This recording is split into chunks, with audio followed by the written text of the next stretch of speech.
Greetings, everyone. Welcome again to the Velikovsky channel, where we examine the theories and ideas of Immanuel Velikovsky, especially those pertaining to the mysteries of ancient times.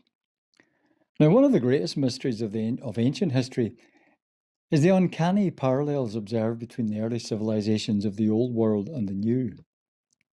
Most strikingly, for example, both the peoples of the Old World and the New constructed massive pyramids or pyramid-like structures.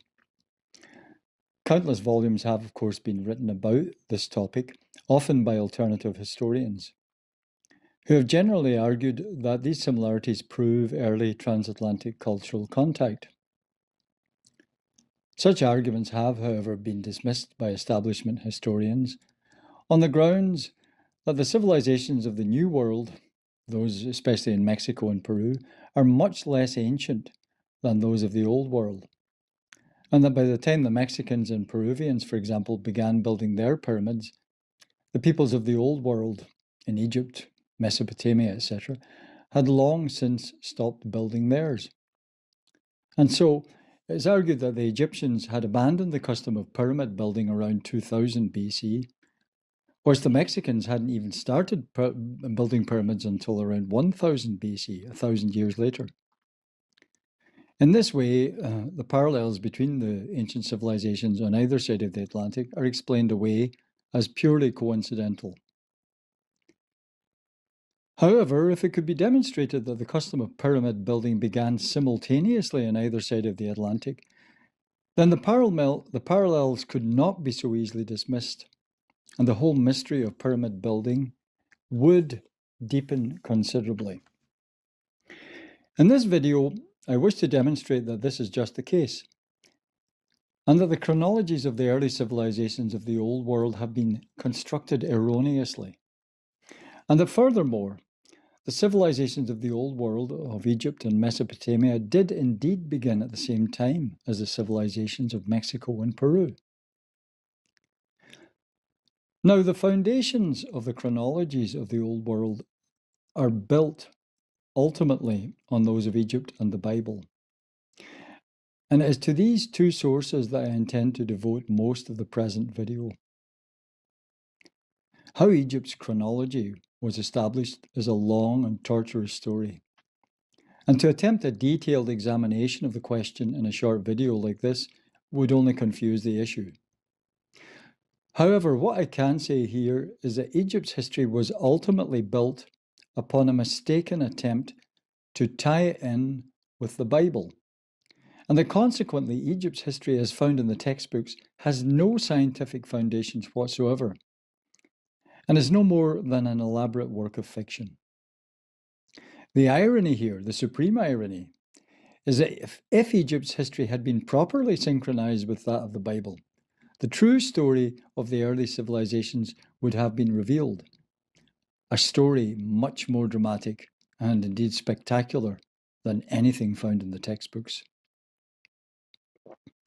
But before saying anything more about that, let's look at the beginnings of history in Egypt and Israel.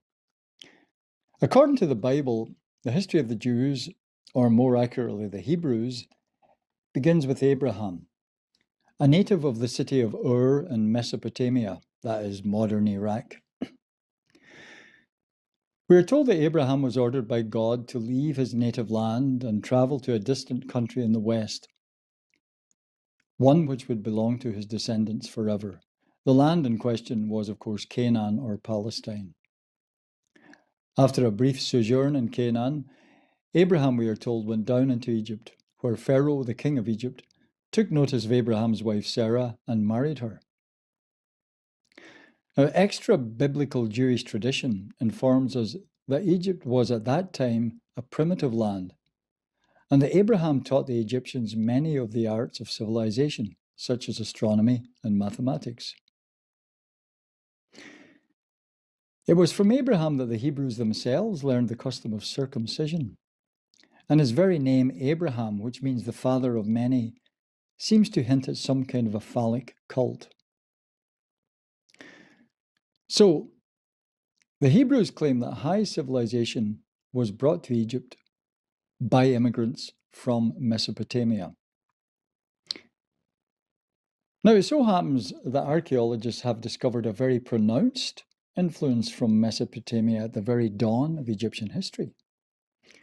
A whole host of skills and cultural traits, among them the art of building in brick and the art of writing, which appear in Egypt at the beginning of the first dynasty, clearly originated in Mesopotamia. Furthermore, Egyptian tradition also spoke of an Eastern origin to their civilization.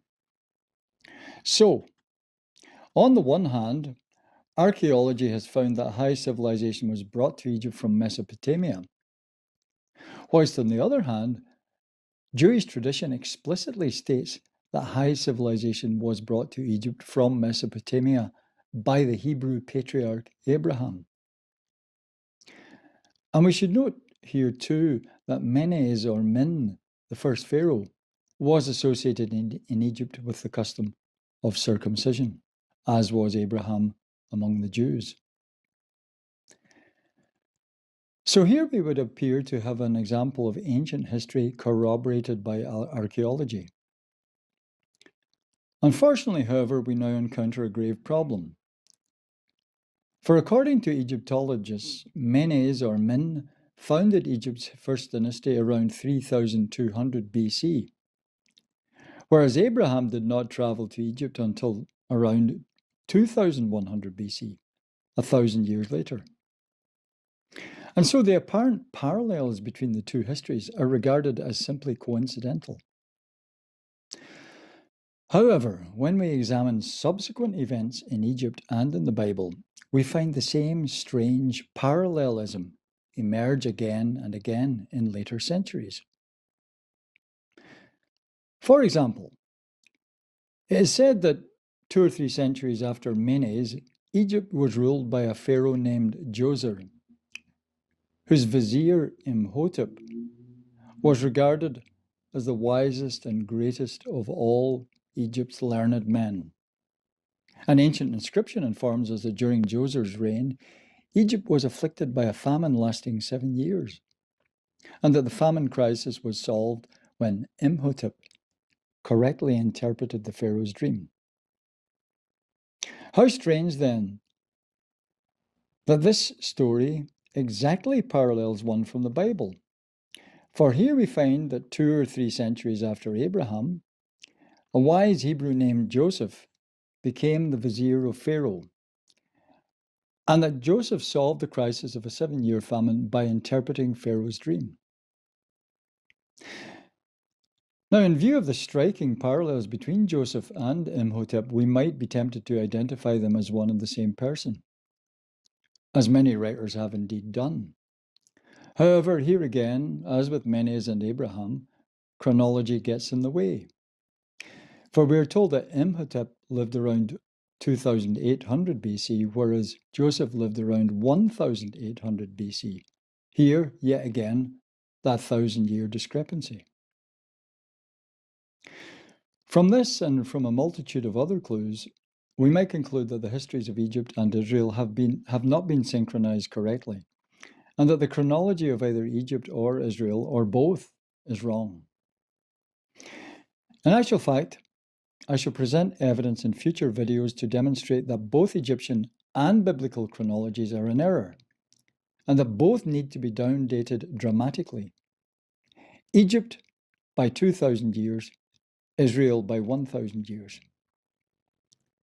There I intend to show that Egypt's first dynasty, as well as the culture-bearing migration from Mesopotamia, which brought the art of writing to Egypt, should be placed somewhere between 1,300 and 1,200 BC, and that the civilizations of the New World in Mexico and Peru, as well as all of those of the Old World, including India and China, commenced at more or less exactly the same time.